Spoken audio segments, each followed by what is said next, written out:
नमस्कार, मेजवानी घरची चवमध्ये आपलं स्वागत. आज मी सुरणाची भाजी करणार आहे. हे बघा, हे सुरण आहे. तर हे सुरण मी दाखवलेलं शिजवून घेतलेलं आहे आणि आता ह्याला आपण कशी भाजी करायची हे दाखवते. आता सुरणासाठी लागणारं साहित्य पाहूया. फोडणीसाठी लसूण, जिरं, मोहरी, कढीपत्ता, हिंग आणि थोडंसं वाटण म्हणजे काय, खोबरं, लसूण आणि कोथिंबीर. आता आपण प्रथम लसूण घालूया तेलामध्ये. जिरं मोहरी घालायची, थोडासा कढीपत्ता घालायचा, हिंग, हळद, सगळं मिक्स करून घेऊया. आणि हे वाटण केलेलं मसाला. पाणी घालायची जास्त आवश्यकता नाही, थोडंसं आपल्याला चवीनुसार पातळ करायचे थोडंसं.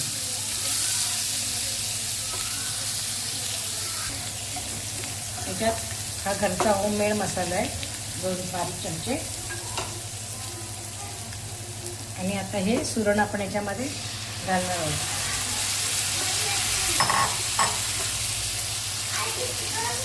आणि सुरण हे खवखवतं म्हणून त्यात थोडंसं आंबट म्हणून मी कोकमं घातलेली आहे. आणि आता आपल्याला चवीनुसार मीठ घालायचं आणि छान 2-3 वाफा आणून द्यायच्या. हे बघा, हे चांगलं मिक्स करून घेऊया. थोडं पाणी घालूया.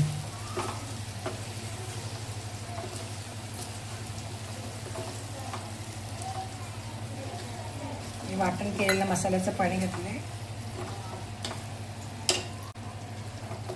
त्याच्यात मी वाफ शिजण्यासाठी, फक्त वाफ येण्यासाठी सगळं मसाला मिक्स लागण्याकरता पाणी घातलेलं आहे 1 फुलपात्रभर.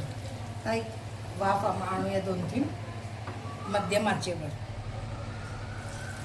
हे बघा, आता आपली सुरणाची भाजी झालेली आहे. शिजवून घेतल्यामुळे पटकन होऊन जाते. हे बघा, असे फुटते ह्याच्या. हे बघा, आता ही सुरणाची भाजी आपली तयार आहे. थोडीशी आपण ह्याच्यावर कोथिंबीर घालूया. आता ही कशी भाजी झाली मला कमेंट्स बॉक्समध्ये नक्की कळवा. धन्यवाद.